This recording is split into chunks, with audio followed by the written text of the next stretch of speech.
Good afternoon, everyone. Thank you very much indeed for your generosity. Thank you for the invitation. If you would like, please hold up a wonderful flag. As Mr. President, thank you so much for joining us. I know that there's no good time to come to you. And I know that any small tribute that we have for you, you wanted to save to the end, and we spared you to watch the 60 Minutes clip that covered such moving biographical and current information. If you had an opening comment you would like to make, we would start with that, and then we'll just go right to some questions, if that's okay, sir.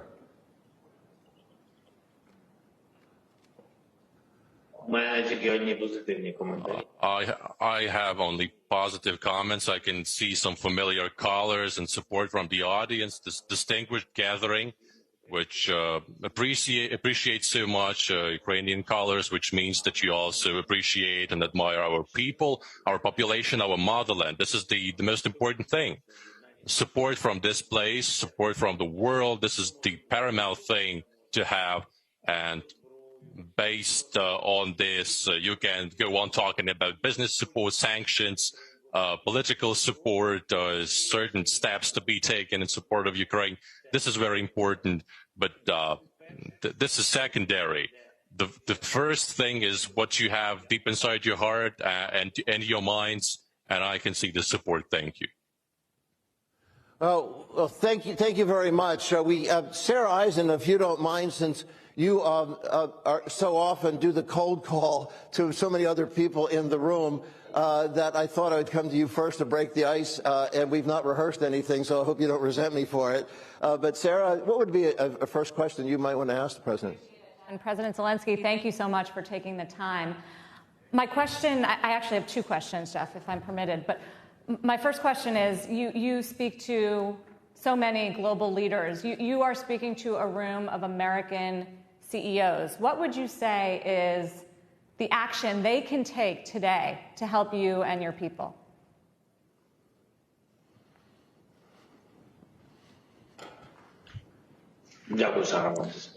Thank you for the question, Sarah. For us, it is important that the world remembers that the war is raging and that some territories are still occupied. There are heavy battles waging, and this war continues until Russians are in our territory. This is the war for freedom, the war for principles of sovereignty and the rules of international law and democracy as a whole. It is important not only to talk about it, but also to know that our words are heard, and to know that these words bear concrete conclusions. We're addressing very distinguished people, CEOs, top managers in various industries of economy. For us, the most important thing is to see concrete steps that you as concrete people and your companies could take. These are steps related to making our lives easier in this war. I think that this is our common war. The companies that are represented in the Russian market should leave, if that is possible for them, to leave Russia completely. The most important thing is that they do not only leave Russia, but do not pay taxes to the Russian financial system, because this money are used to finance Russian war machine that is killing Ukrainians. As the president of Ukraine, I'd like your companies to consider not only the option of leaving Russia, but also finding their place in the Ukrainian economy, because this is important in terms of employment for our economy, to deal with the tremendous challenges that we are facing. 12 million people have been forced to flee their homes because of this war. They have lost jobs, they have lost their places of residence, their children have lost schools, and Ukraine has lost entities that are building our country and who are genuine citizens that pay taxes that is the country is losing its citizens and is losing its agency. Therefore, employment is of paramount importance. Companies are important because they pay taxes to the Ukrainian economy. That would be very important. That would be a powerful sign of support. It is also very important that you invest money into your offices in Ukraine.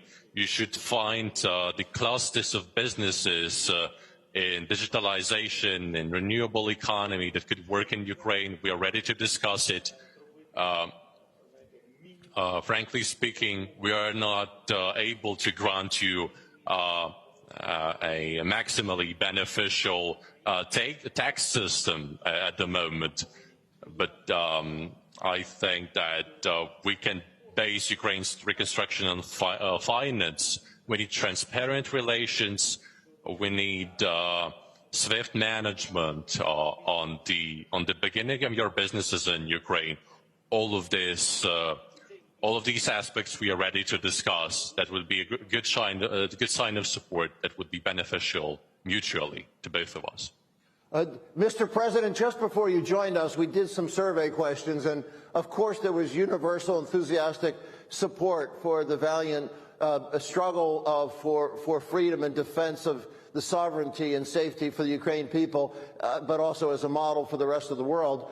But also the group told us that it was something, I think, Sarah, around 80% had 2% or fewer of their annual revenues ever came from Russia. So it wasn't such a big sacrifice for most after all. And I think we're not just being live streamed on CNBC, but I think we're being carried live. So, Sarah, you want to have a follow-up question? Well, my follow-up is just, I think it's on the minds of a lot of the CEOs that I've talked to here, which is, given what you know about the Russian people, Russia, President Putin, what will it take to move them to negotiate or curtail their aggression?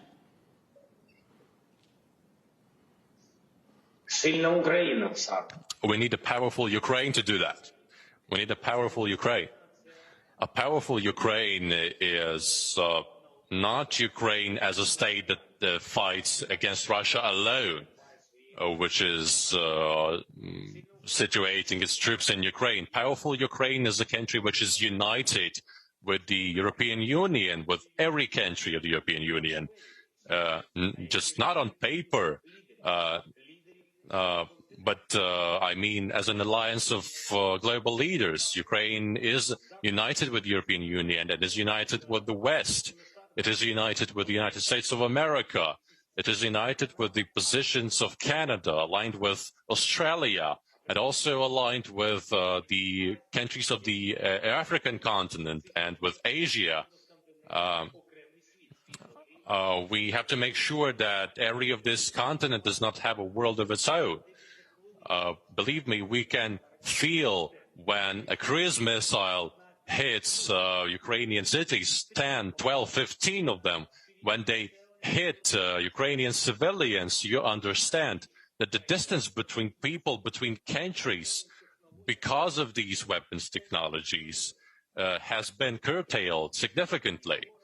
Therefore, believe me, if the enemy can reach us, it can reach every country of the European Union. And I'm sure that the enemy can reach the United States. This is not what I wish you to experience, because this implies destruction and casualties. We strive to defend the principles of democracy and freedom. And these principles are supposed to protect Ukraine. This is what is important for us, for our country today. Similarly, it is important that we have support in terms of weapons without protracting this process too much. We need more sanctions. I have heard the statistics that you mentioned about the companies that work with Russia, just 2% of them. But as you know, you have partners, you have friends. There are companies who are very influential in terms of global policies, in terms of European policies. You know these companies. You know the names of companies that can influence Russian economy. I know that for a fact. And I think that rallying these countries together, uniting businesses and the whole world around Ukraine, can protect global values.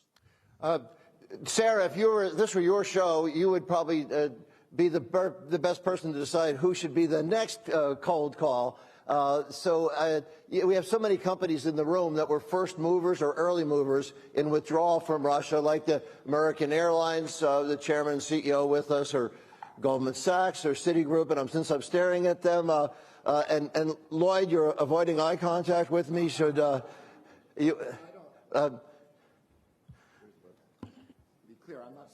I'm not speaking for Goldman Sachs. Once upon a time. No, you're speaking for the United States of America. Go ahead. Let me speak as a practically minded, executive, where we're always trying to figure out where things are going to get to and how to get there, with the least amount of pain, which is, unfortunately unavailable. That's going to be painful in any case. But we're trying to work out what's the denouement. Where's the compromise? I mean, I hate to use it because and I'm not sure I would talk about this publicly, so it's a question that may not produce an answer. But nobody wants to see a bloody stalemate going on forever, and the uncertainties that are associated with that. We'd like to see the country rebuilt on an acceptable basis. Where are we going, and how long will it take to get there? In terms of an outcome that people can live with for a generation, perhaps. I'm relieved, Lloyd, that you're not offering yourself out as a mediator. It sounded like you were going down that track, and I thought that was a good retreat. But thank you, sir. What do you see as the end game, right? Well, maybe end game, but something where we can have a stasis. And we can work on rebuilding instead of the constant anxiety that we're going to be chipping away and unresolved for a very, very long time, and bloody for a very long time, and the wider potential of drawing more in and an expansion of the conflict, which nobody in the world really wants. But at some point, we may come to a critical moment where events overtake our intentions. Thank you. Mr. President, we have many negotiation experts. Yes. Thank you. Thanks for the question. Was that the question to me, or was it addressed to Sarah? No, I'm sorry. Everything here is addressed to you, sir. No, I just asked the questions. It's okay. It's normal. If Sarah knows, it's okay. It's perfectly normal. If Sarah can answer the question, we are perfectly all right with that. Thanks for the question. The question you have asked is multifaceted, multi-pronged. It includes various important aspects related to rebuilding our country. We need to already work on rebuilding Ukraine. Our understanding is that it should be a powerful economic project related to bringing businesses back to Ukraine, bringing Ukrainian nationals to Ukraine, rejuvenating Ukrainian industries, different industries, in terms of digitalization, renewable economy, green renewable energy, rebuilding our infrastructure that has been damaged after Russian missile attacks. We know exactly what we need to do to deal with the challenges related to the blockage of the Black and Azov Seas. We need to rebuild our port infrastructure. You can see it at the moment, how this blockage of Black and Azov Seas by the Russian Federation is affecting the food security and the deficit of foodstuffs worldwide.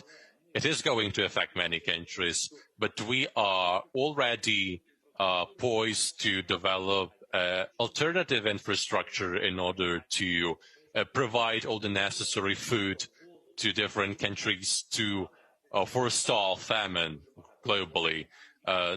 There is an ambitious plan directed to rebuilding Ukraine. It is already in the works. It is almost ready. Here I can invite you to take part in this plan, to work together with us in the areas that might be of interest to you in terms of your businesses, your activities. There are very many directions to work on. And there is a second part of your question which is related to the bloody stalemate. Well, here's the deal. The stalemate is bloody only when the countries are not willing to resolve the issue. Here you have two sides, Ukraine, around which the world is rallied, and the Russian Federation, which is barbarically seizing our territories. So when only one country is willing to resolve the issue, we are going to do this. The willingness of the Russian Federation to take a seat at the negotiating table to resolve the issue diplomatically without tortures is simply not possible now, because Russia can still feel its power. We need to weaken Russia, and the world is supposed to do it. We are trying to do it in a very simple way. We are trying to weaken their army by going to battle with them. We are not going to battle with them in their territory because we are not terrorists. We are an independent and fair nation, a normal nation with very adequate people. This is what we are doing on our soil.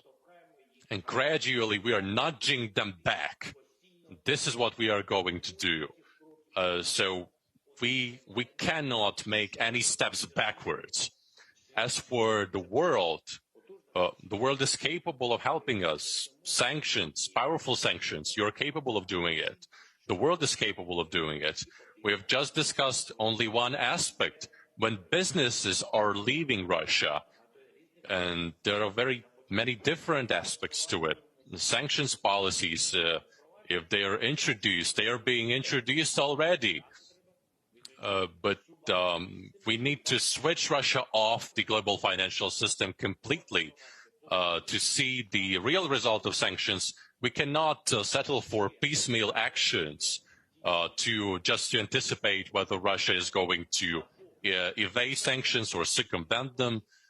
Russia is already losing its revenues, but still we need to do more, because this is about our independence. We need to protect Ukraine's energy independence as well. We need to protect food independence, infrastructural independence. When your countries do not accept Russian ships in their ports. So political steps are also important. I mean that great empires can forge an agreement between them to avoid wars, because only one country is now precipitating this war. One country cannot dictate its policies to the whole world. If this continues, Ukraine will fall, and then Europe will be next. Baltic countries will be next. Poland will be next.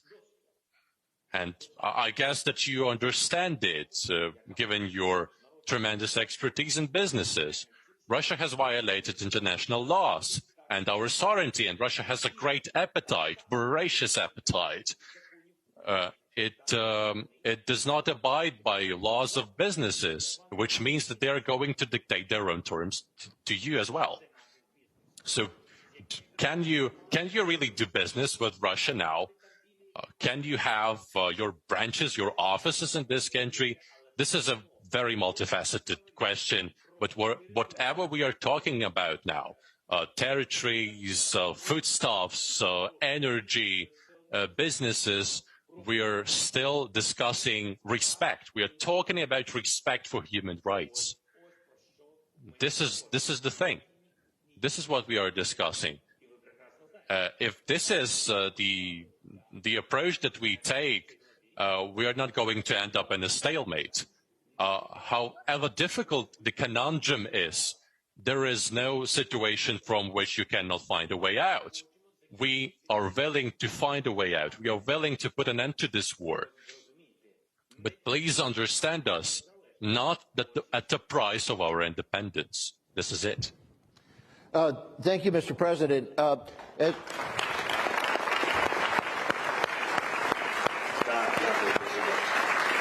you very much indeed.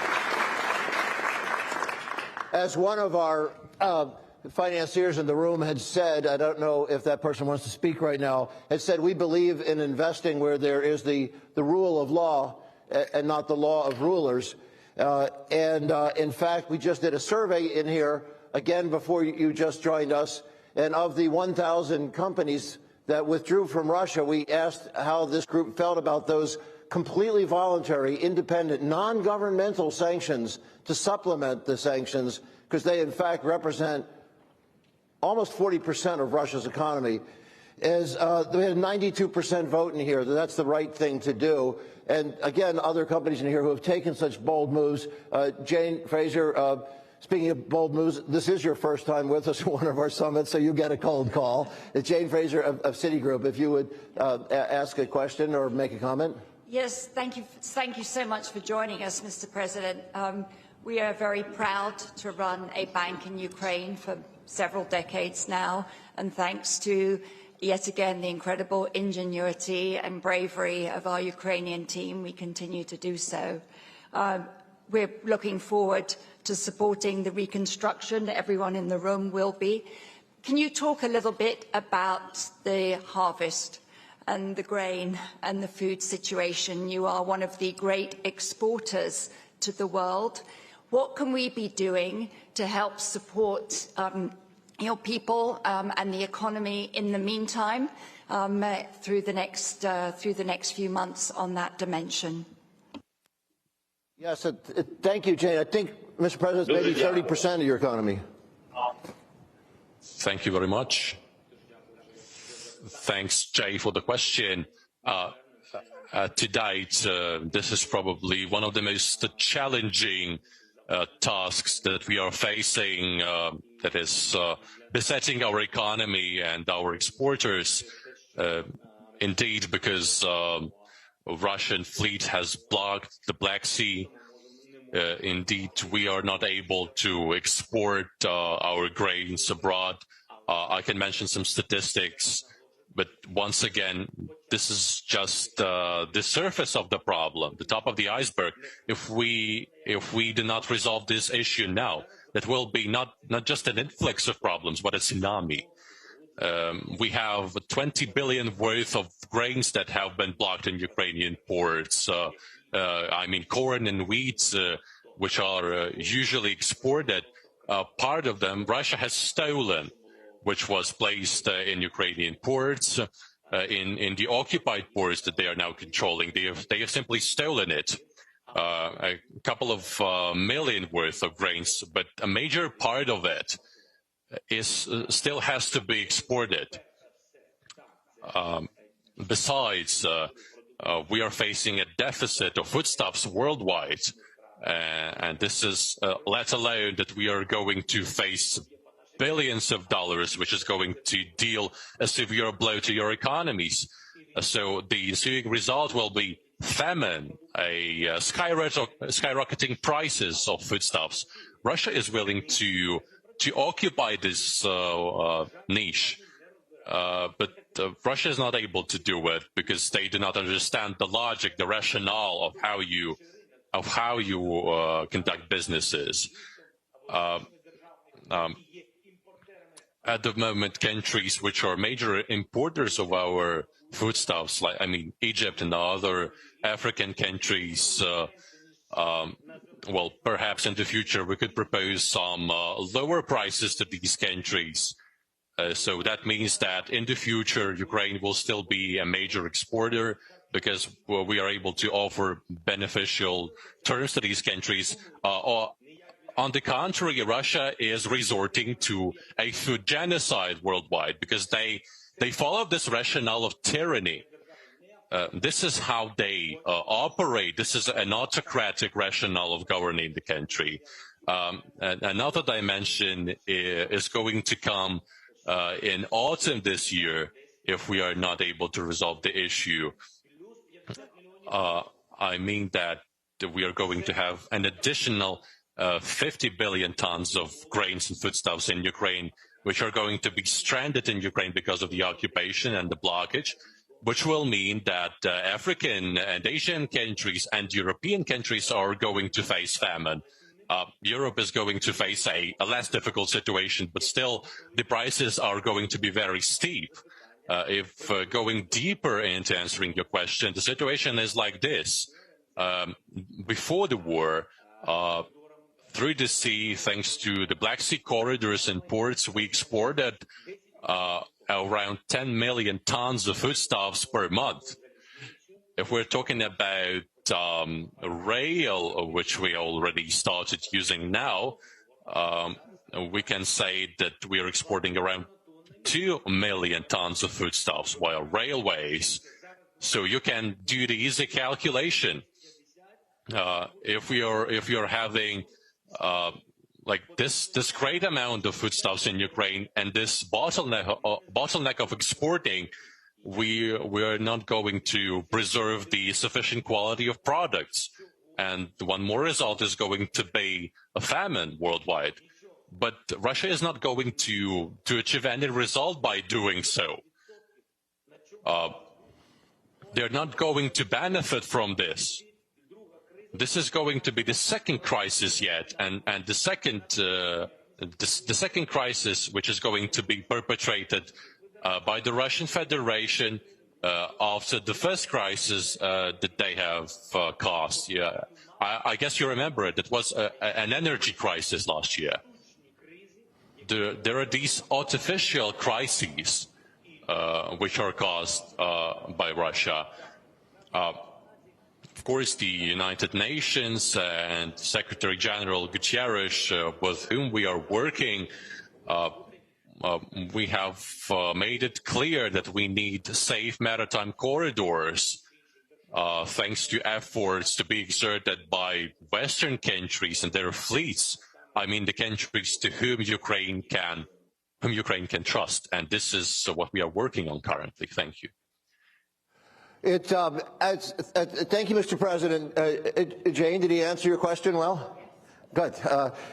Sarah, as you know, the CNBC is picked up every corner of the earth, and so we actually, as you do on Kramer's Mad Money, take live call-ins. So we're getting some. David Rubenstein, the chairman of Carlyle, is in Zurich, and he asked if you guys don't mind if we can do a hybrid, even though it's not really a hybrid event. But David, are you with us?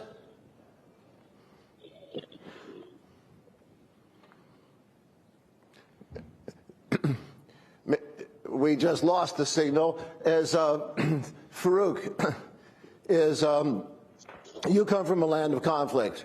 Farouk Katwari is the CEO of Ethan Allen, a premier, really the world's premier furniture maker. And unlike most of the furniture brands that you know that are made in China and sold in High Point, North Carolina, Farouk actually makes some 90% of his furniture here in the U.S. and or at least in North America, and exports it. In fact, some of it to China. But Farouk, coming from Kashmir, which is an unlucky country despite its beauty, with so many parts of its neighboring countries pretty hostile to them. I was wondering if you have any perspective here as a business leader and working across cultures, ethnicities, and religions to try to find global harmony. Farouk Katwari. Well, thank you very much, and great to see you, Mr. President. My question is really on the unintended consequences of what is taking place. 35 years back or so, Russia, the Soviet Union, invaded Afghanistan. And the unintended consequences of the help that was given to them has been tremendously problem. It created tremendous destruction, which we see today. It created even ISIS, Taliban, and that whole region has been a devastation. And of course, America helped fight the Russia at that time. The unintended consequences, even 9/11 here, was perhaps the unintended consequences of that action. So my question is, what are the unintended consequences of what is Russia doing now? Sarah, follow-up? I think that these consequences are pretty much the same that you have just mentioned.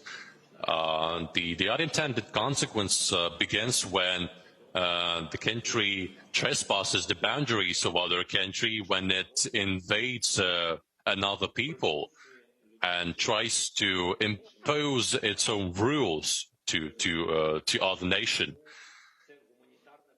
Therefore, I'd call it a humanitarian crisis. I would draw your attention to the humanitarian dimension, to the migration crisis.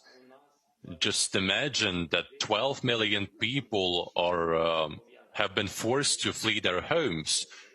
I've just mentioned it in terms of employment and other aspects, but I think that you have a profound knowledge of these issues. 12 million people have left their homes. What is going to happen to their places of employment? What is going to happen to schools where their children studied? What is going to happen to shops where they bought groceries? All of these things are simply dying. What is going to happen to cities which have been flattened 90% by prohibited weapons, phosphorus bombs, cluster bombs, 90%. This is very difficult to convey in terms of interpretation. I don't wish to be abrupt. I just want to say that we are having a full-scale war. In Afghanistan, we had a tragedy, of course, but I want you to understand that it's simply inconceivable to imagine that some cities are 90% razed to the ground, where we had around 500,000 nationals before the war. I think you understand the magnitude of this tragedy, of this calamity. And now 12 million people have left their homes. This has killed economically our country. Part of our economy that has been occupied. 5.5 million people have migrated to other countries. So this is the unintended consequence. Many people have left their homes without identification papers, without clothes, without money. This is a horrifying experience. We are grateful to European economies and other economies that are supporting us, but I guess you understand what it means when, for instance, 3 million Ukrainians have come to Poland. We have a wonderful relationship with Poland. It's very transparent. They're receiving us with open arms. But you have to understand that this is a great number of people, 3 million people who are not Polish nationals. They are searching for jobs. So that means that some conflicts may be caused between Polish people and Ukrainians. These are micro conflicts, of course, but when there are 3 million micro conflicts, that is going to cause a more global issue. Therefore, there is a great number of other unintended consequences. These are environmental consequences as well. Part of our territory was occupied as early as 2014, where coal mines were flooded, which led to contamination of underground rivers and waters, which has caused an environmental catastrophe in terms of availability of potable water. These territories do not have potable waters now. They used to receive sources of potable water from other territories of Ukraine that were controlled.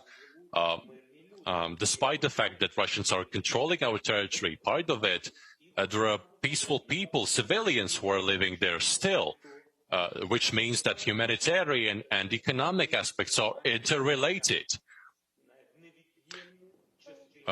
We regard it as an inalienable part of this war. Our children in occupied territories are not going to schools based on Ukrainian legislation. When Russian troops enter Ukrainian territory, you need to know the guidance that they are using. When Russians come to Ukrainian territory, they change the language of schools and lecturing. They put Ukrainian teachers to basements. They know that Ukrainian teachers know Russian language, and they are using it to their advantage. They force Ukrainian teachers to use Russian language in school. They are delivering foodstuffs to Ukrainians but still they prevent people from leaving occupied territories. They force them to remain there. They're marooning them there. This is a huge humanitarian crisis. They're not delivering medications to people. They just give money, they give foodstuffs, but they do not give medications. They're just profiteering of the situation. They're profiteering on smuggling. And many such things are happening. Our people need hygiene items and other similar things for their children. So that means that we have a huge array of economic, social, and environmental challenges. Another question is what to do with people of advanced age.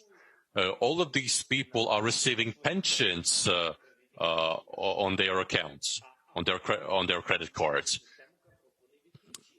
But Russia has switched off this system on the occupied territories. Instead, we do not understand what they're offering instead. They are forcing people to stay in the occupied territory. They are depriving them of their credit cards, and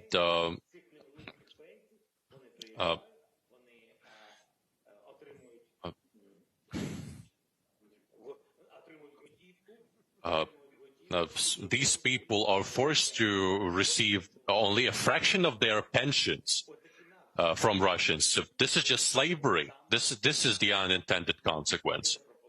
And this slavery has been proposed by this quote-unquote friendly neighbor. We just had some Ukrainian and Russian speakers in the room whispering conflicting interpretations during that to me. In addition to Farouk, who is one of the many Americans by choice in this room, as Farouk is, and working very closely with all kinds of refugee causes, as you have throughout your career, we have another friend, which is Hamdi Yulikaya, who is the founder of the big dairy yogurt company from the mountains of Turkey. As a Kurd in Turkey, has come to be a hugely successful entrepreneur here, but rather than sell his product right now on CNBC, I think you've actually been working on this exact refugee problem. As we had the mayor of Warsaw with us yesterday, Mr. President, who has talked about the 30% surge being embraced so warmly in his city of Warsaw. But Hamdi, I think you've been working with Goldman Sachs and others in this room on the Ukraine refugee issue. Hamdi? Thank you. Mr. President, thanks for being with us. Jeff, as you said, in 2016, we launched 10th Partnership for Refugees to get businesses and CEOs, entrepreneurs to get involved with this humanitarian crisis we were facing. When we launched it, we never thought, we would be dealing with refugee crisis in heart of Europe.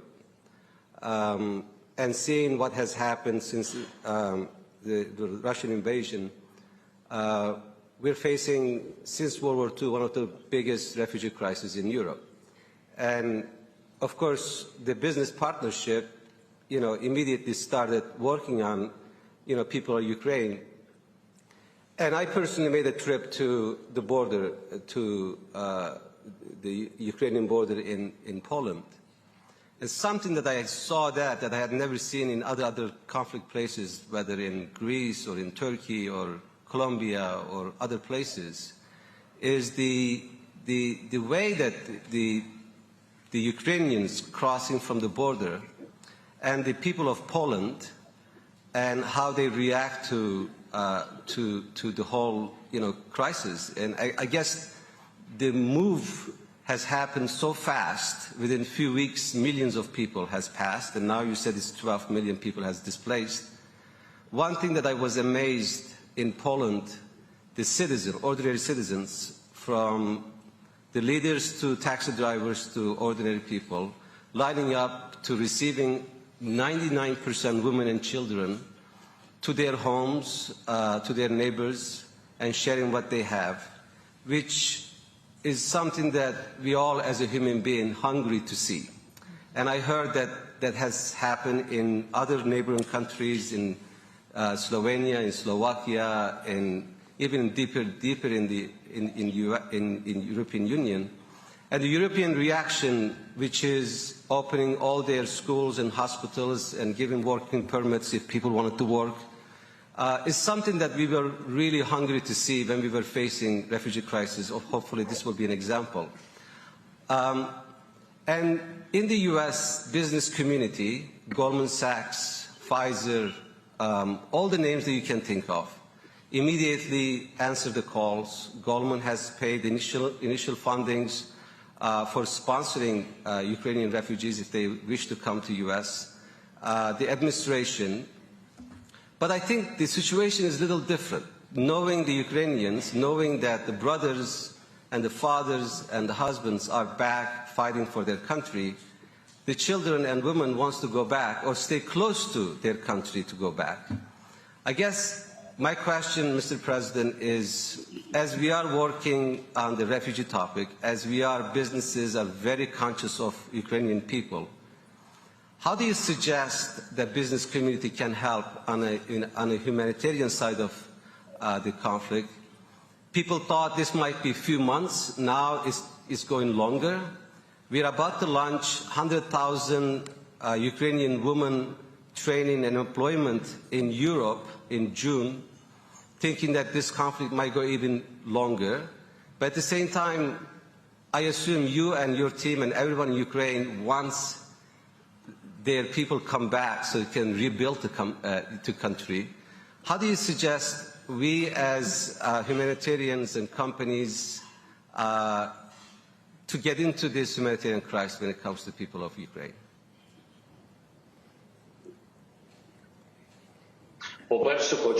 First of all, I'd like to thank you. I'd like to thank you that people like you and you personally and the great companies, I'm not talking about the scale, I'm talking about the greatness of your heart. I thank you for the support that you have extended to us in terms of dealing with the humanitarian issues that have been caused by the Russian war in Ukraine. I totally agree with what you said. I can totally agree that all the countries, Slovakia, Poland, Romania, and all other countries have accepted us without borders. They have extended their helping hand to us with open arms. I have had communication with European leaders, and we understood that we cannot use passport control to prevent these countries from helping us. There is nothing that can impede our partnerships. We have been able to eliminate many issues related to bureaucratic red tape to prevent queues on the borders. So people cross the borders freely and very fast. That was a very, very great sign of support on the part of these countries. Many countries and companies and organizations started helping us on the ground. They have started helping us find the places of employment, schools. They have helped us find temporary employment for Ukrainians abroad. Our situation is different because this is temporary, because I want our people to come back to Ukraine. But the main thing is not what I want, but what these families want. Because we live in freedom. We're not going to impose anything of our people on how they should live and where. They are the ones to decide it. Ukrainian people want to come back to Ukraine. They want to return to their families, their husbands, to their sons who are waging battles in the east. They want to come back to their relatives in Ukraine. There are many people, we can see statistically,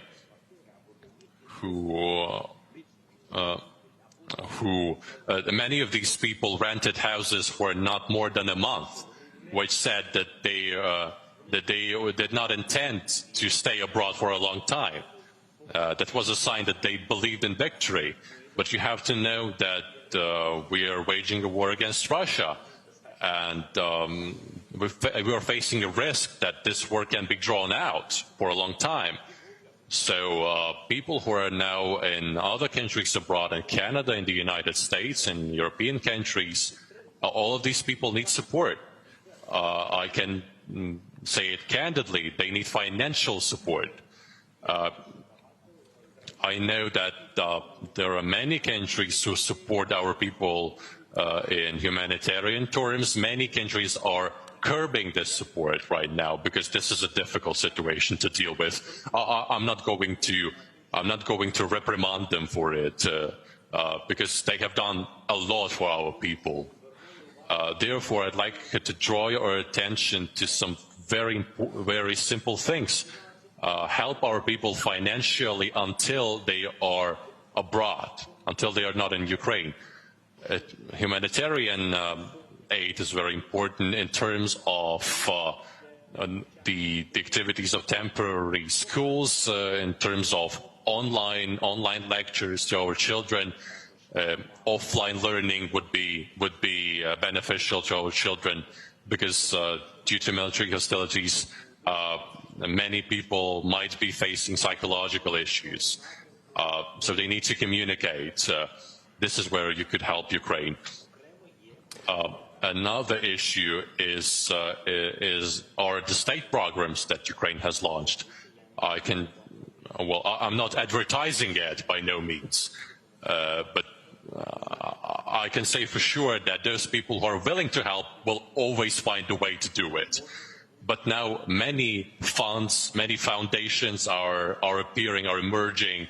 There are many platforms that can be used to provide targeted assistance to people.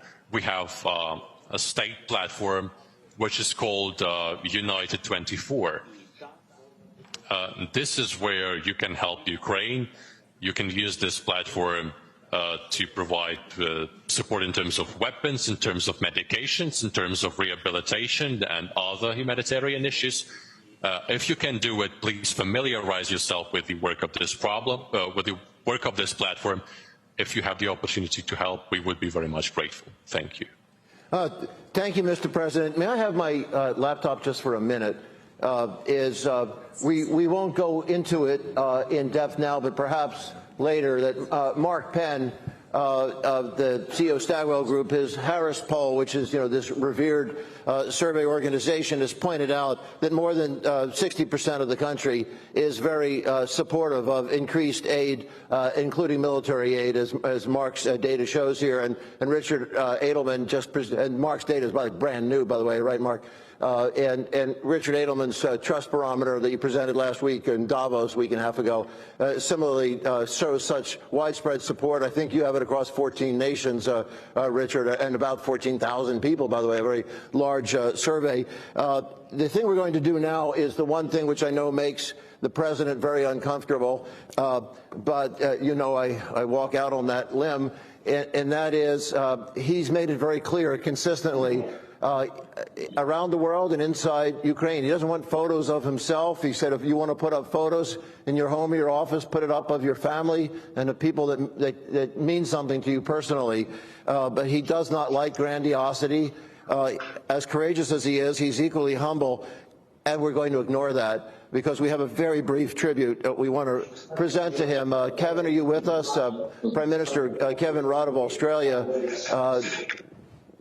Do we have Kevin, or you say a word, and then Klaus Kleinfeld? Thanks, Kevin.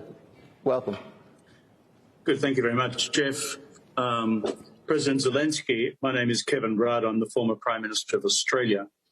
I've lived in America now for several years, and I'm a regular participant in the Yale CEO Forum, hence the request to acknowledge your leadership today. A few brief remarks. I think I'm speaking on behalf of all the participants today in New York.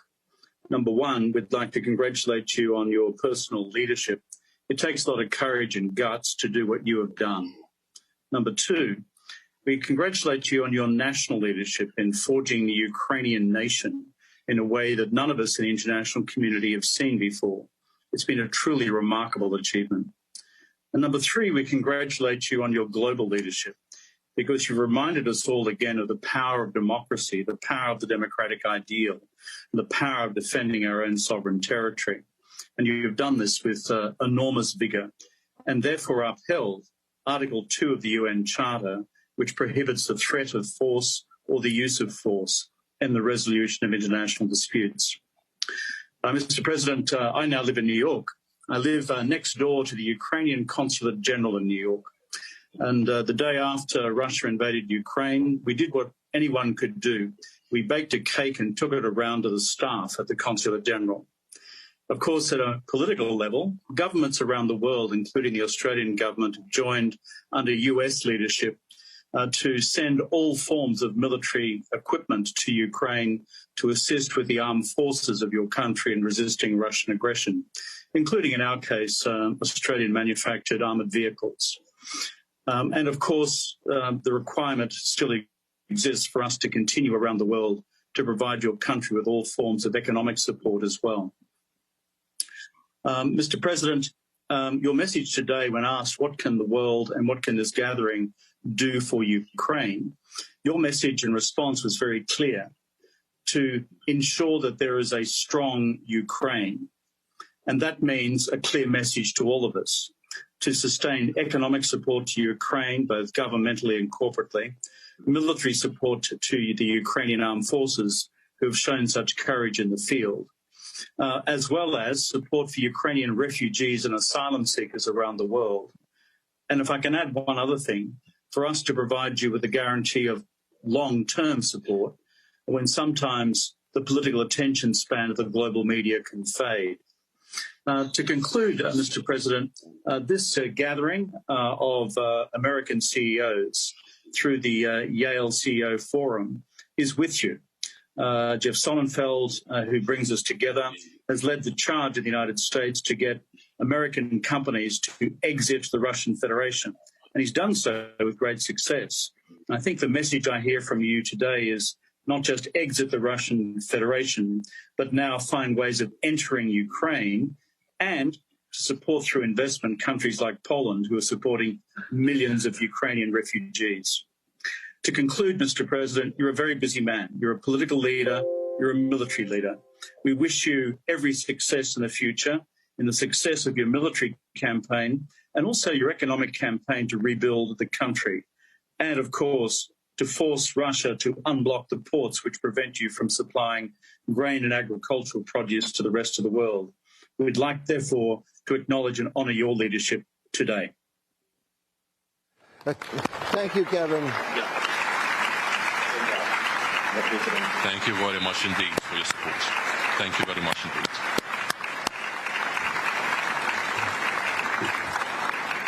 As I would like to ask Klaus Kleinfeld, a friend to virtually all of us here in the room. As you know, he'd been the CEO of Siemens, the CEO of Alcoa, the CEO of Arconic, but beyond all that is somebody who lived through tremendous political, cultural, and economic change to prove a lot of cynics wrong about what could happen, what could be done in East Germany. And Klaus, I want to thank you for you to even come up here to present the award to Ambassador. I know we gave you the most inelegant seat to get out of gracefully, but don't worry, you can bolt over that if you can.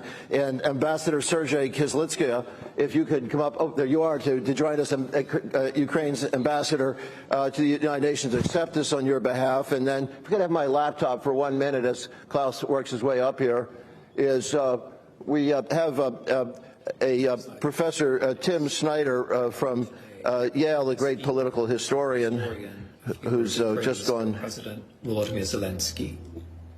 Це для мене сьогодні велика честь мати можливість вимовити кілька слів похвали для пана президента Володимира Зеленського.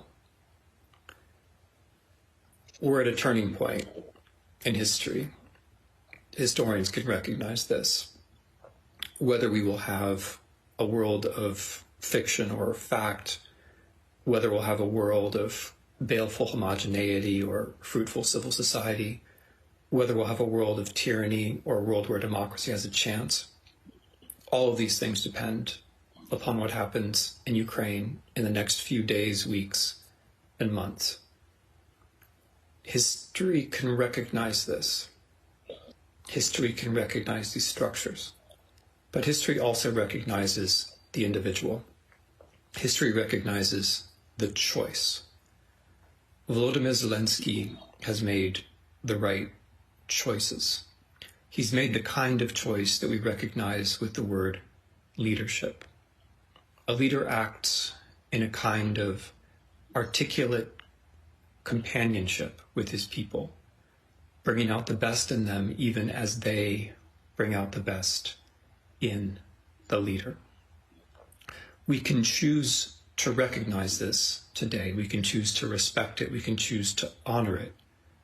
But I would add this: even as we give this man this award, we must be ready to fulfill a kind of promise. The award is a symbol, it's a recognition of leadership. But we will only truly be recognizing leadership if we follow its example. In giving this award today, we ourselves are making a kind of promise. We're recognizing the country. We're recognizing the man who has helped us to see and understand the country. But we're also, I believe, pledging ourselves to the future of that country.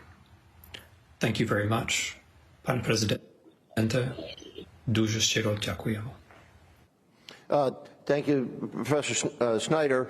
Klaus, we've heard from the diplomatic community and we've heard from the academic community, and if you had a word to say in the presentation, that would be great, from the business community. Well, Mr. President,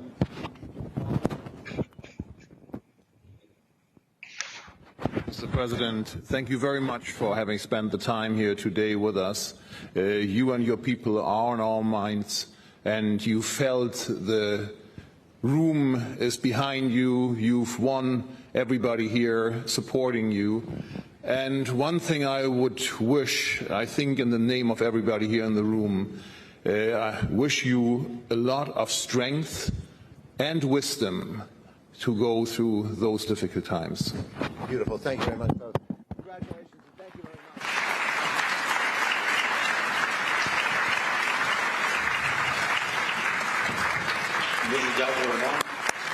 Thank you very much indeed. Thank you. Thank you. I take this award as an award for our people. I take this as an award for our strength. You mentioned the strength, the wisdom. And it seems to me that the Ukrainian people has all of these traits. Thank you very much for this high appreciation for the people of Ukraine. It seems to me that strength and wisdom can be supplemented by unity as well. The unity of the world around Ukraine, together with Ukraine, this is of tremendous importance. I would also highlight the statistics that you put on screen. It was related to how countries are supporting Ukraine. It was 60 against 40%, and I think that this is an eloquent response to the question when Ukraine is going to prevail. Ukraine is going to prevail when democracy prevails, when we are confident about supporting democracy. 100-0 is much better than 60 against 40. But at least 90% versus 10% of support would be much greater still. I think that this is the result we can achieve. Thank you. Mr. President, I just want to add, as we applaud you,